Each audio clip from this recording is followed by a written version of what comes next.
So today, we on Wellness Wednesday are kind of taking a really cool turn because we're actually going to talk about wardrobe a little bit and clothing, but it's going to go way, way deeper than you can possibly imagine. Our good friend, Earl Sagewolf, is joining us, and Earl has been a hairdresser since 2007, started out in California. He's a master haircutter, an awesome colorist. He is a national educator for Hattori Hanzo. He is the creative director for Cloak and Dagger, which is a grooming line, and he's done a ton of runway and editorial work. But his passion is around artistry, teaching, traveling. He's a father, he's a husband, and he loves to empower people to self-awareness through what they wear. So we thought it'd be an awesome show for you to bring Earl on and talk about how do we represent ourselves authentically through what we wear. So please, in the chat, welcome our good friend Earl. Hey Earl, how you doing, buddy? Hello, everybody. I'm doing great. How are you? Awesome, dude. So happy to have you. You look awesome as always. I actually used to work in the salon with Earl, and this dude would come in every day just looking so good. And I'd always be like, just in a black t-shirt and black pants. I swear that was just like my wardrobe. But Earl would always come in like looking so cool, and I'm like, man, I wanna take a little page from Earl's book.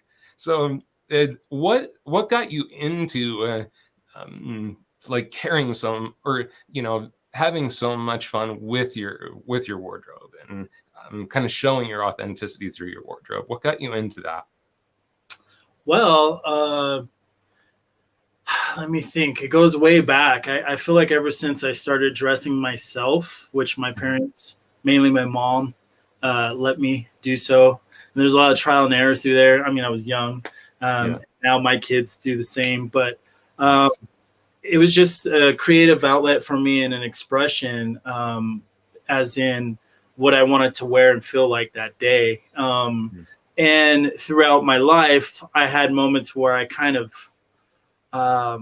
put that behind me and just like maybe it was too trendy, or I mean, it's my world, but I just wasn't really authentic all the time.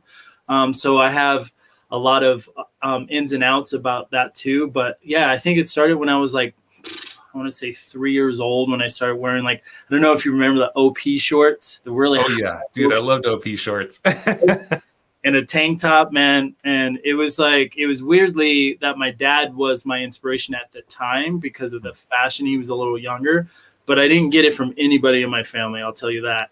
But he was my inspiration for that, like, that kind of look when I was like 3 or 4, Mm-hmm. And what contributed to, over time, you finding, I know you said that sometimes you didn't feel like you were as authentic as you wanted to be. What contributed over time to you kind of finding like, yeah, this is my style?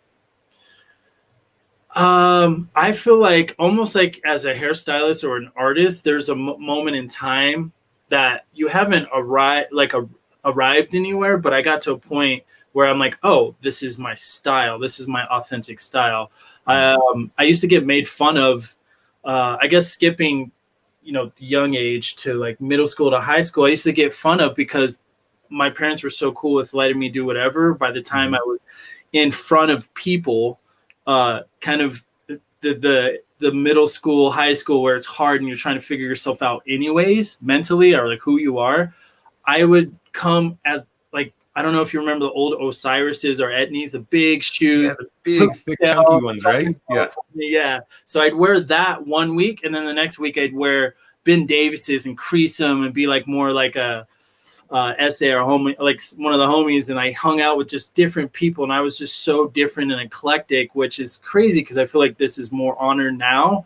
But that's how I was then. And I used to get made fun of. I never really had close friends because I liked jumping around to the drama geeks, to the people that played chess, to the ball. I was a baller. Actually, people looked at me as the basketball guy at Chaparral High School in Temecula, California. And I was that guy. So that it was weird when I would jump in at lunch to like, I'd sit with like the drama people, and they're like, oh, and then I would just befriend them. I just always have had this like flow of wearing what I'm wearing authentically and how I feel the day. But I put it, like when I said I put it on pause, is because I kept getting made fun of, and I was kind of like the nerdy guy when it came to clothes, because they could never expect what was like how I was coming to school one day. And Right. I thought it was fun and I thought it was cool. And now I see people do that. But yeah, I think it was around that time I knew that was me, but it was like hidden, like I didn't come out yet.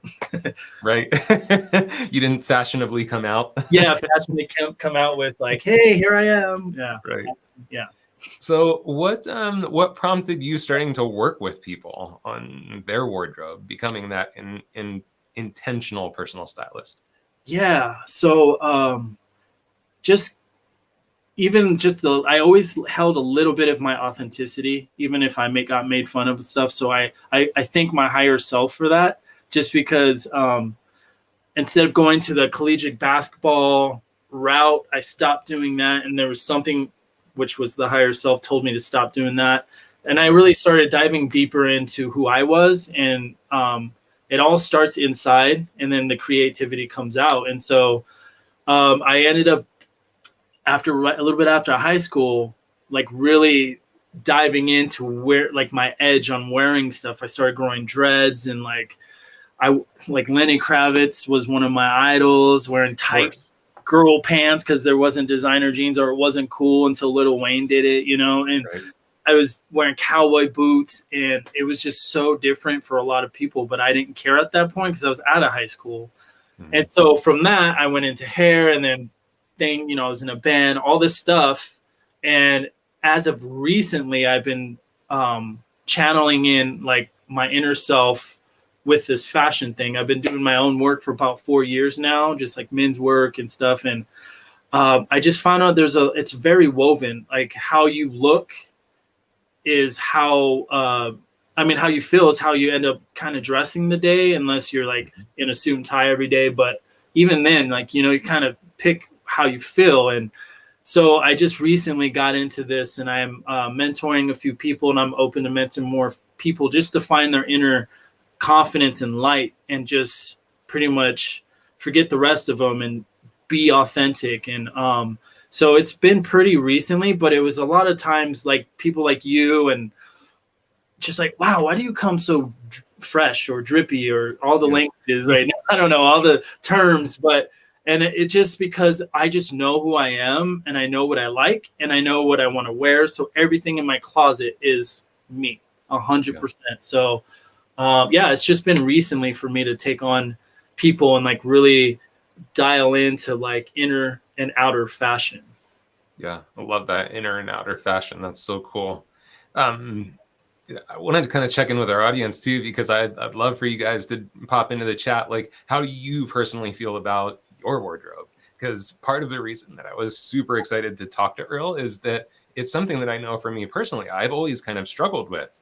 Like, I kind of feel like, okay, well, sometimes I feel very authentic. And then sometimes I'm like, man, I'd really like to be a little bit more fashionable or a little bit more this. And kind of like you said, it hasn't been till recent years that I feel more comfortable to just choose day by day, where it's like, no, I actually just today I want to wear like Doc Martens and a punk rock shirt, and then tomorrow I've got my country t-shirt on and my mala beads or whatever, and I feel like I'm getting closer, but it's still something that I feel sometimes I struggle with the authenticity.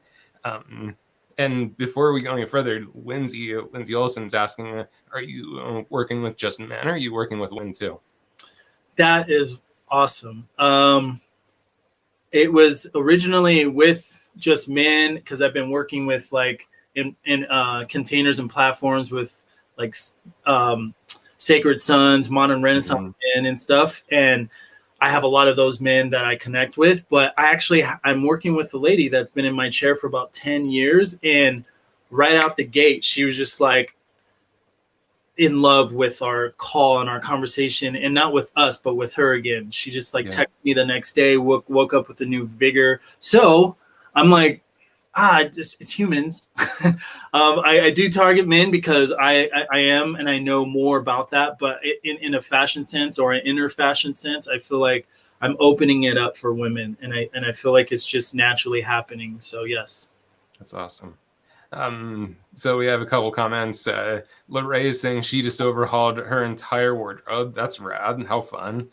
Wendy's been wearing a uniform for 3 years, scrubs. I think, Wendy, I think you're a nurse, right? And she's saying it's time to change. Sayamar is saying, I changed my style from edgy to be bohemian. He's so right. It's an expression to self. Lisa says, I mix it up too. That's awesome. So fun. So fun. And actually, Stephanie is saying, I believe it's very important. I just go for how I feel in it. If I need to show up as a leader, I wear something I feel empowered in. If it's athletic, I want to feel comfort first, cute second. So rad, so rad. So when we were talking, you said that you work with people through kind of like 5 pillars. Can you share a little bit about like what these 5 pillars are to this authentic style? Yeah, and I have my notes here because it's a new program and it's pretty cool because I don't want to I don't want to miss anything in that. Yeah, of course, dude. 5 pillars is the sauce of what makes sense, makes it where it connects to you guys. And for me, working with these people already, I've noticed like a total change in just utilizing these 5 pillars, and it really goes with life. It's not really just fashion, it's not really fashion to me. And I help in through our calls too. I help them understand that like, oh, that connects to this connects to this. And it's not so surface or shallow, especially in the hair world. It's a lot of that sometimes. And so with these pillars, it really helps me. And so the reason why I'm explaining that is because it really doesn't have anything to do with fashion. It has everything to do with your inner fashion. So the first pillar is looking and finding the one thing or the few things or that old story that's keeping you from breaking through into your authenticity, right?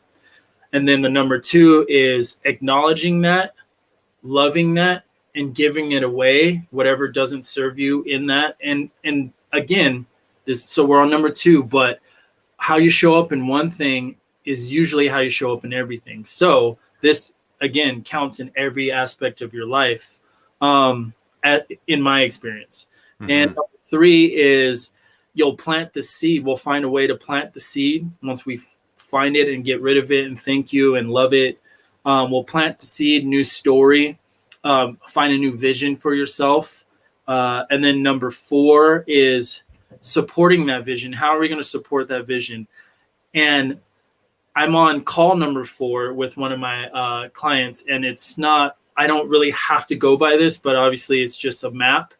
And organically our conversation turned into him wanting to be a life coach in some way. So from fashion, how he feels confidently, we're talking about how we're going to help him lead other people, which is crazy. It's fashion to like, oh, now he's, shifting his career or doing a side thing with other people and leading and helping other people. So finding that new story, that new vision and in your style and in who you are and how you show up.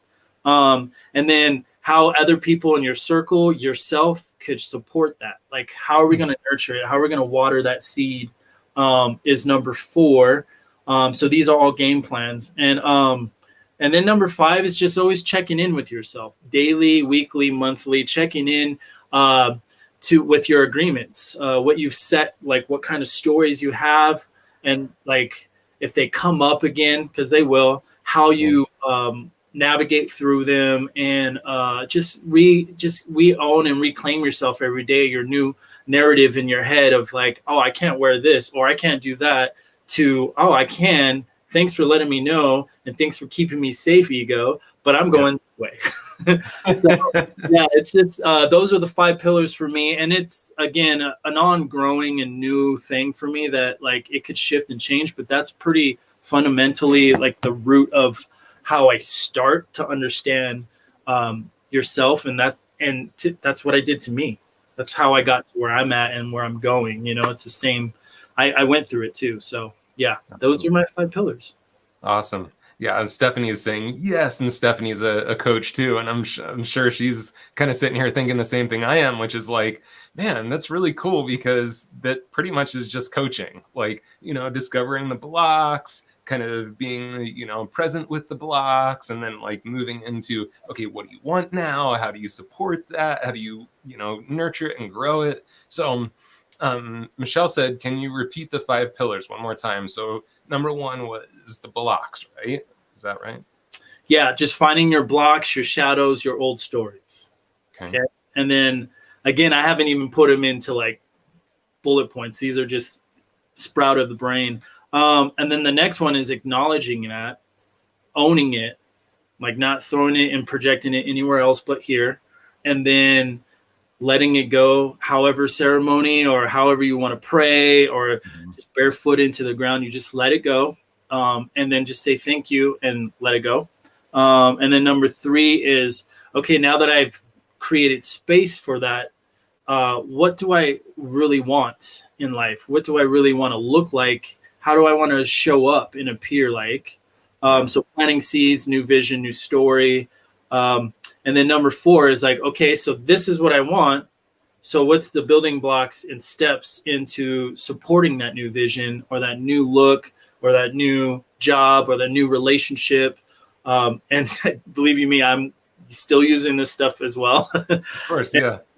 And number 5 is just always checking in, daily check-ins, and having your standard and your non-negotiables and honoring yourself with that instead of just, I could slide with this. Just checking in. And if you do, no shaming, it's just a check-in, and just keep watering your vision. And yeah, I guess number 5 will just be a check-in to your new.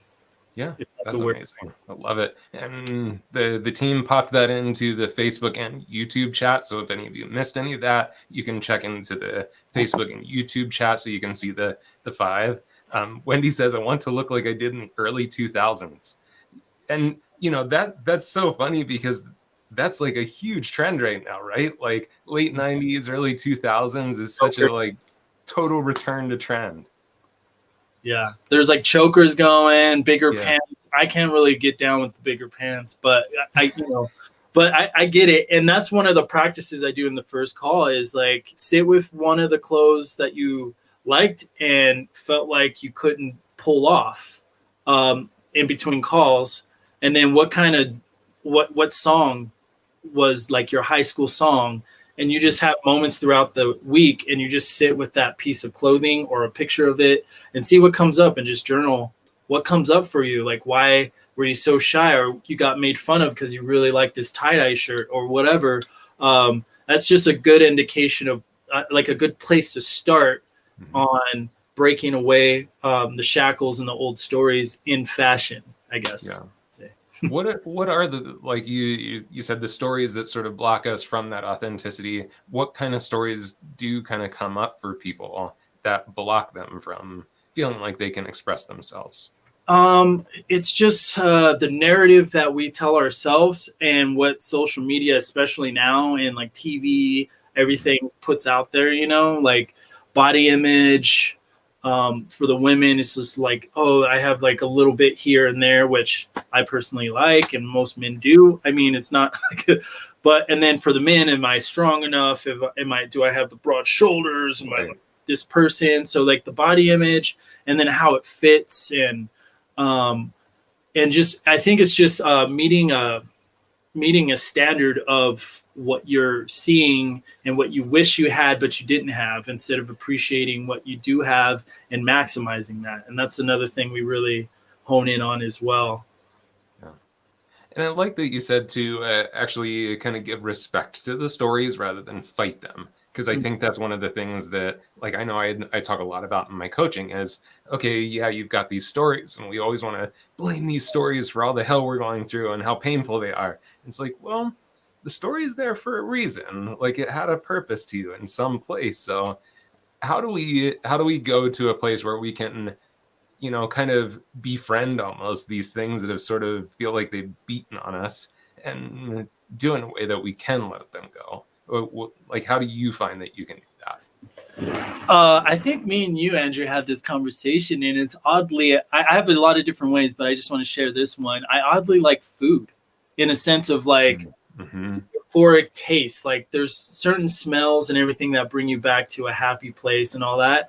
And what really came up to me really quick in this moment was, oh, food. There's certain and it doesn't have to be food, but I put myself in a place where I know I could shift into happy and not tell myself that I'm that person or whatever's blocking me. Cause it still comes up all the time. I'll wake up some mornings like, oh man, but the thing is what you're asking is like, oh, how do you do this? So some of the things is like, I have to absolutely sit in pure quiet and then just feel those feelings come up. And I do repeat to myself, it's okay. I allow myself to feel those feelings and then just let them go.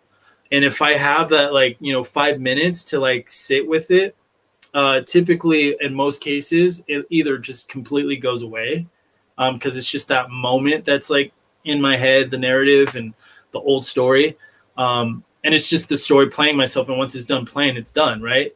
So if I don't react on why it's playing, I'm not there's nothing is going to really block me from my authentic self, or it comes back in little margins throughout the day. And I just myself again and just hey, dude, look at, and then, you could play all the accomplishments, waking up, breathing oxygen, all the accomplishment. I ate a breakfast. And if you skip breakfast, you know what I mean? Just those small accomplishments. I could walk, or I could roll in my wheelchair. I have arms. I could pick things up, those are just the small little things that I do throughout the day. There's a lot more, but yeah. Cool. Yeah, just checking in with a couple comments here. Katie says, oh, I'm here for the flares, when we were talking about the 90s and 2000s coming back. Sandra, this is a great conversation for you because Sandra's saying I'm in my 40s and still feel like I have no style that fits me. So what a great, perfect conversation today. Lindsay's saying if I don't feel good physically that day, for whatever reason, that's the challenge, to dress confidently. To me, I feel like that makes a lot of sense. When something physical inside of me is not well, everything's not well. So, I'll stand at the closet and I'll be like, do I feel like wearing that? No, I don't want to wear that. I just, sometimes you just want to put on sweatpants, but I can't show up on Wellness Wednesday in sweatpants. But I get that. I totally get that, Lindsay. And then Lorraine saying the scented candles help for Lorraine to release things. So, especially for someone like Sandra, if we can get to a place where we can identify those stories, let go of some of those stories, then the next step is to start to develop something new, right? To start to have something to cultivate and to water. So how do people start to tune into something that it's oh yeah, I can express this through my style? The little practice of just remembering and going back to how you felt when you loved your style. And it's mostly, sometimes it's in high school or middle school, or, an item or a certain type of style or era. And if you've never wore that era, but you've always liked it, walk around, buy some of that. Or, you could go to the, a thrift shop and buy whatever era and just walk around in your house and just get comfortable with it yourself. And to realize it just, so for me, it's putting myself in that story and that vibe. Cause when I first started, I didn't in certain stories that I wanted to let go. That was, all right, I did that. Cool. Still comes up, but I have ownership over it. But now what? What do I do? So yeah. I found these little things that going back to what I really enjoyed. And some of music is a big part for me too, that brings me back. Cause I've dabbled in so many types of music, but one of the ones that I shunned away because I thought I had to was the screamo. Cause it was don't listen to screamo. And that's not cool. It's not cool, but I loved it. And so it's cool again. Cause Emo's not dead. I forget his name, but I love that guy. And he he posts like Taking Back Sunday, the used and stuff. And so I started getting back into that. So like music has gotten me back into that story and that vibe of what I used to feel like when I felt good.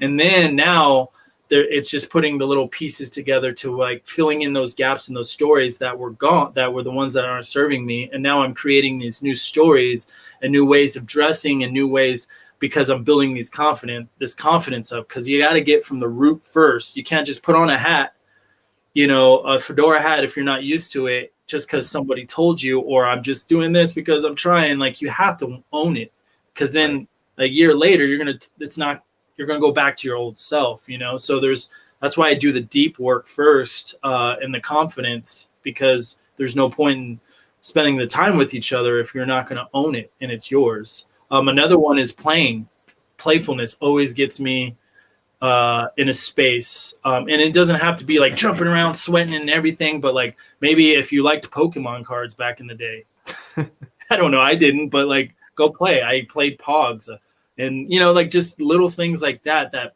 brings you back to that happiness, and then you start chipping away, and then you start creating new like stories and new Mm-hmm.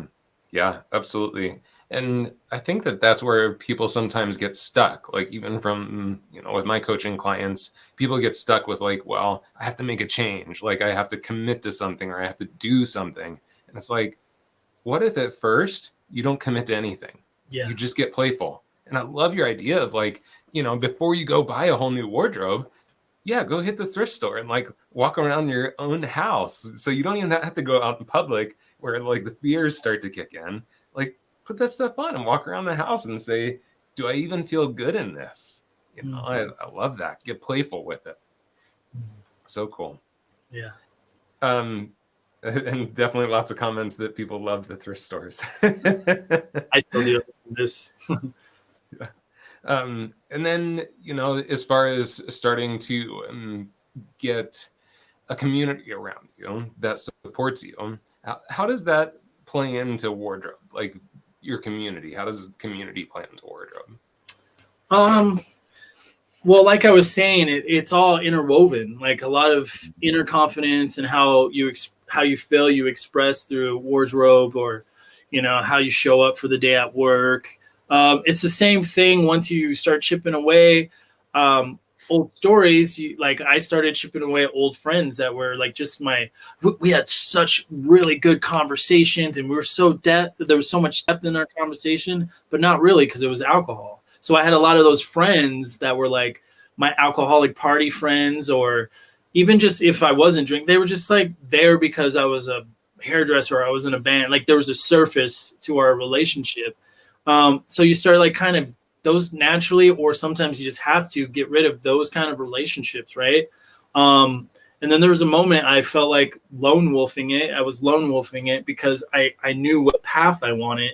And then as I started cultivating these stories we were just talking about, these little playful me's, and understanding who I am as a person, then like the friendships and everything started attracting and becoming in my and then that's when everyone's like, oh, my job got better, I got a girlfriend, I got a boyfriend, I got this and that and this and that.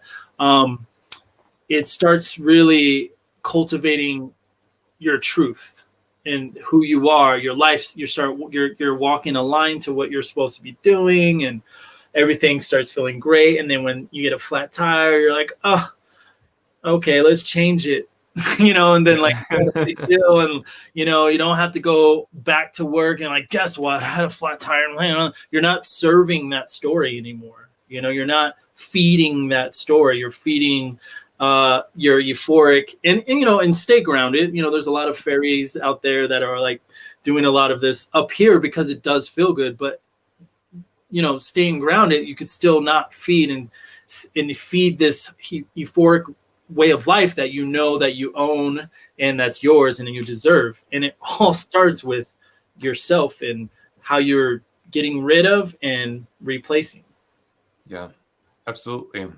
I want to touch on too, because Wendy has mentioned that planning out wardrobe has really helped her. I know that you're a wardrobe planner. Talk to us about that. Yeah, especially when I buy new clothes or Mhm. so. This is a story I could tell too. This that kind of goes with this. My wife makes fun of me because I'm like, I'm not a sneakerhead, but I'm a sneakerhead. If that makes sense. I don't Yep. break the bank, but I used to sleep with my shoes before this. Like when I was in like 4th grade, I got a pair of Nikes. I remember putting them on my bed before I even walked on. Like I used to sleep with my shoes. But anyways, I would dream, or like before I go to sleep, I'm like, okay, Tuesday I'm wearing this, Wednesday I'm wearing this, Thursday I'm wearing this. Oh, I have an event. And so planning for me is awesome. But then we get into a point, I got to a point where everything in my closet is planned.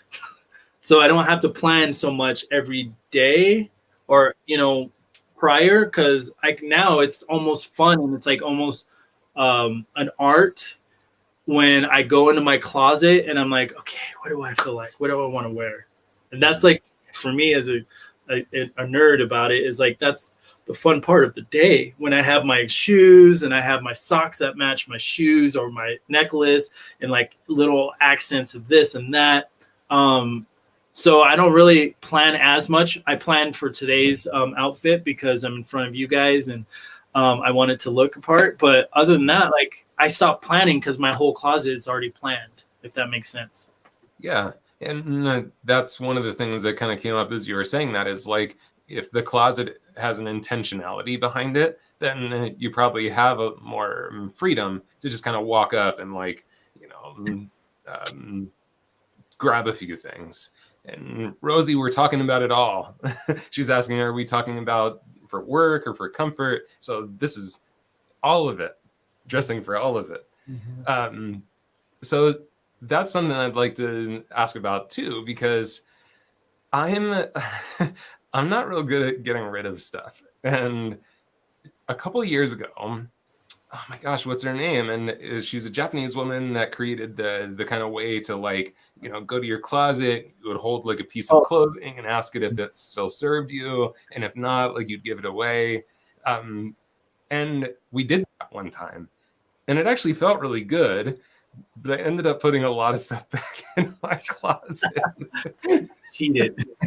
So, how can you help those of us that are not doing a good job of having a closet of intentionality? Marie Kondo, there you go. How can you help those of us that are kind of hopeless and create a more intentional closet?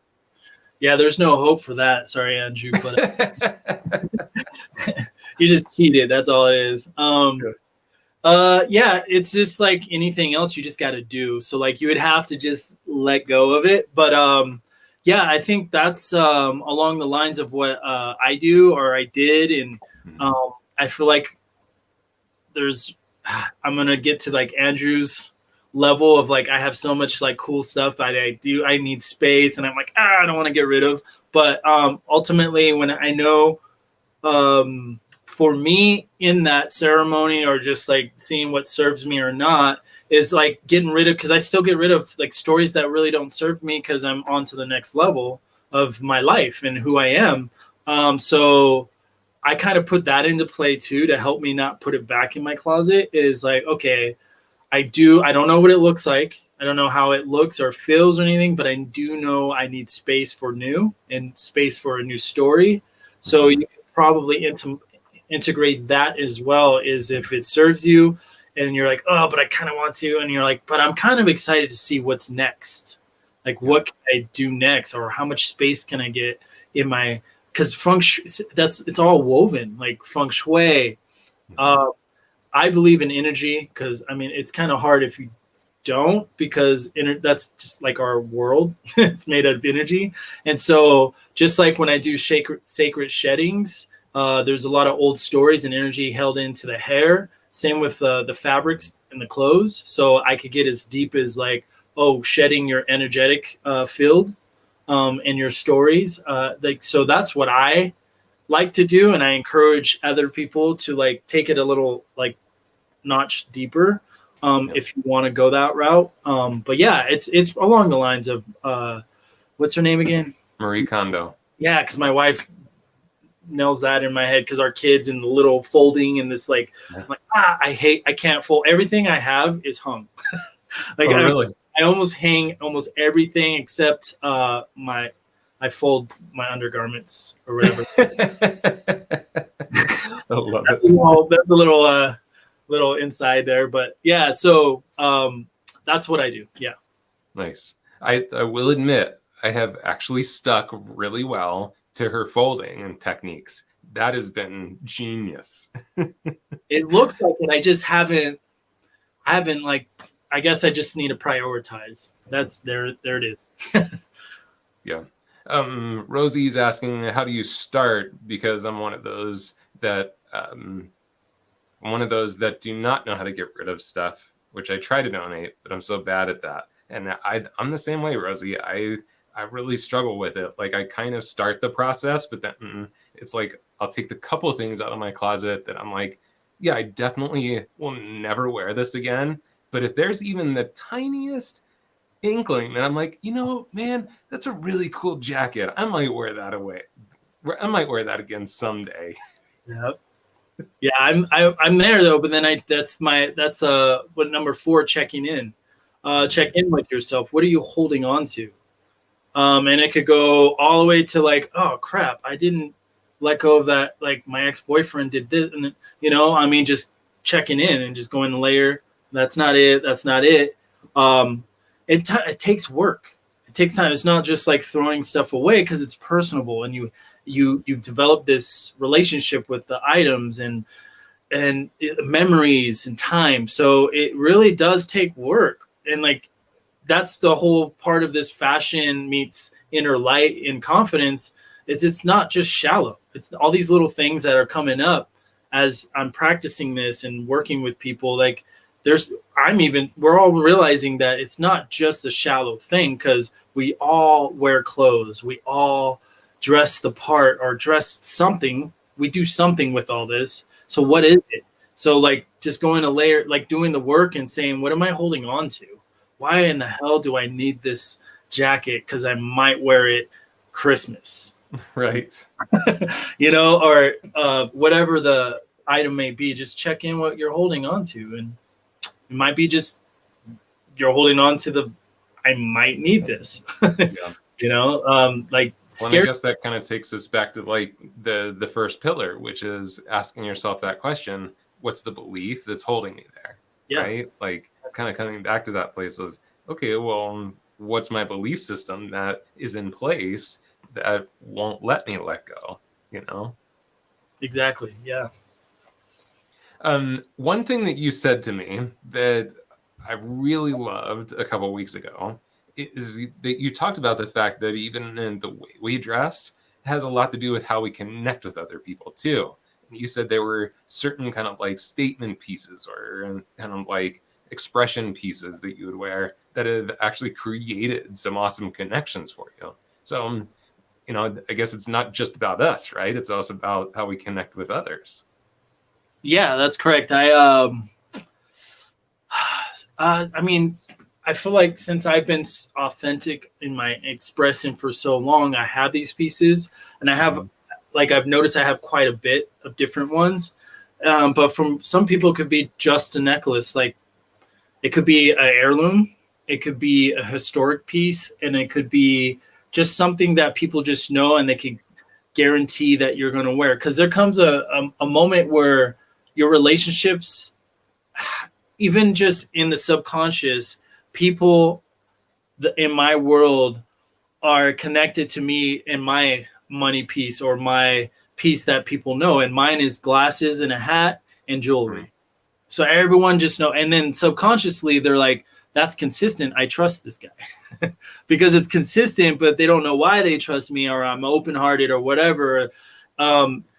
There's a lot of different levels, but that could be one of them that we don't talk about, is like the consistency of like that guy shows up this way all the time. So that's one of the connection pieces to fashion. But the other one is like, I have a couple hats I just purchased just because of the story, or like some of my shoes I purchased because of the story and the shape and the cut and the look. And then people stop and ask me like, oh, hey, where'd you get that? Or, hey, what's up? And then all of a sudden it could be a networking, an opportunity for networking, an opportunity for a friendship, an opportunity to just connect with a person and make their day, or an opportunity to educate somebody. So there's been many times people have stopped me just based on like few pieces that I wear outside of just your normal. And also too, I like wear my pants different because my authentic self just doesn't want to just wear cuffed pants. You know, I always have to, I'm always shifting things around a little bit. That's just me. And what I like, authenticity could be just in different, it looks so many different ways. But yeah. Nice. Yeah, I know that certain things that I wear, like I have a couple rings, like my compass ring that I got from Lord G in Montreal. Like this ring gets more conversations going than anything I've ever owned.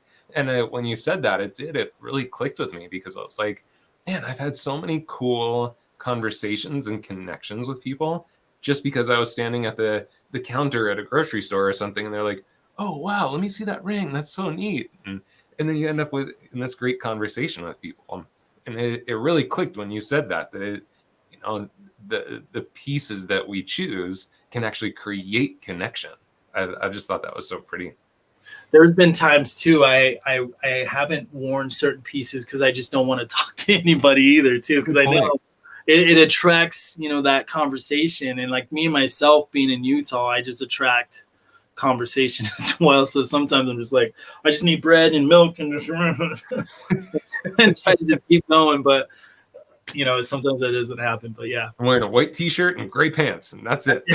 And they still end up talking, hey, what's up? I'm like, all right. Yeah. Rosie actually has kind of an interesting point too that I've thought about before. I think sometimes being this business, how did black become such a number one color in our industry? I don't understand that, because that's so true. I mean, especially if you work at a salon that has a dress code, 90% of the time it's black. So why did black become such a staple, do you think, for the hair industry? I don't know why, but I could tell you what I've been told and what I believe.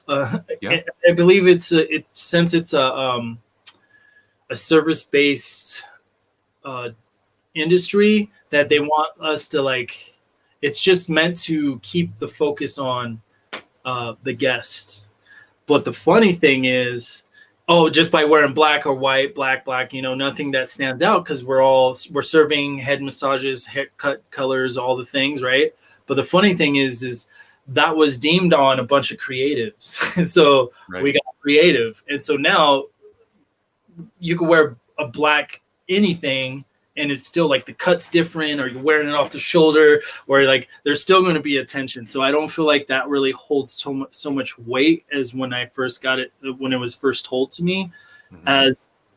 So I don't know the other reasons why, but I know it's just to keep the focus on the guest versus like, oh, hey, look what I'm wearing, look how flashy I am and stuff like that. But I'm pretty sure there's other reasons as well. Yeah, actually, a couple people popped in too. Wendy's like, you can cover it with a marker. Yes, absolutely. That's a huge one. Kiki Del Benedetto says, doesn't clash with color. I actually did hear that one time, and that was the first time that black as a dress code made total sense, because they're like, well, think about it. If you just finished up this perfect platinum blonde, but you've got this bright yellow shirt on, do you really want to be standing behind that platinum blonde with this bright orange or bright yellow shirt? It's like, no, you want to have this beautiful canvas behind it. I was like, oh my gosh, that made so much sense to me. Yeah, and Rosie's kind of saying the same thing. It's a blank canvas, almost like a canvas for them to see what their hair looks like on. So also, that does make sense. Also, for the sloppy applicators that just like slop the color all over, it saves them money, I guess. Like you can't really see it as much. Yeah, don't work next to Earl if he's doing color. You're gonna get splattered. Awesome, man. So anything else you feel is like important for us to understand about like how do we express ourselves through our clothing, or how to kind of take charge of our wardrobe choices? I feel like we hit a really good chunk of it, but to leave, if you're inspired by this, you could reach out to me and I'll just answer questions and stuff too. But to be able to own, just do the work, just do that, and just be you, and just be authentic. And because most cases, when I think somebody cares about what I'm doing, they're in their life caring about their stuff and what other people are thinking about them, that they don't even see the things that I'm in my mind about. So just do it anyways, and then see what happens, and see if it serves you or not serves you, or if you get compliments, and if you're not, and if you don't, check in with yourself. Why do you want compliments? Why do you want validation? So there's a lot of different angles you could go at it, but I just say do it. Just do the work, be you, and love yourself, and enjoy this, just having fun with clothes. That's what I feel like they were made for, like just to be expressive, so that's that's all I got. That's my takeaway. I need to have more fun with it. I feel like I've just made it such a thing of pressure, and I know Michelle's watching, so hold me accountable. We're going to clean out closets. We're going to get rid of some stuff. She hates going shopping with me, Earl, because I'm so picky, and I'll like go through the store. I'll pick a bunch of stuff out. I'll go into the dressing room, come out, and I'm like, none of it fit. None of it looks good. She's like, are you for real right now? Oh my gosh. So I need to take your advice. I need to be have more fun. One more thing you just made me, I wanted to say this really quick too, is a lot of people, you said none of it fits. A lot of people don't understand, including myself. I thought tailors were just for suits and wedding dresses and prom dresses, right? I now tailor pretty much everything that does not fit on me. And it's not as expensive as you guys, or at least I thought. So like even a t-shirt, if I want to take it in, because not everyone has, even if you're the same height as me, we're built differently, right? So if you want to tailor your clothes, like your life and your confidence, that's a big part of it. Because I could tell you, or somebody could tell you that, like, wear this, that look good on you, this is good color. But if it doesn't fit you the way you feel confident in, you're never going to really, that's one of the layers that you just have to, it has to fit. Like this coat fits me because I got it tailored, like it's not, if it was too baggy, I probably wouldn't wear it. But if I was wearing it, I'd probably be like all throughout this interview, like so tailor your clothes like you want to tailor your life. There you go. Perfect thing to close up with. Earl, thank you so very much. So like you said, if you have any more questions, please reach out to him. He's got both of his Instagram handles there. Earl at Work, which is more his hairdressing page. Your Style with Earl Sage is more his style page. So please reach out to him, give him a follow, give him some love. Please thank him in the comments if you haven't already. But Earl, thank you from all of us here at Samvia for sharing with the community. This was really, really such a cool discussion. Yeah, it was fun. Thank you so much, guys. Thank you, Samvia. Love you, Andrew.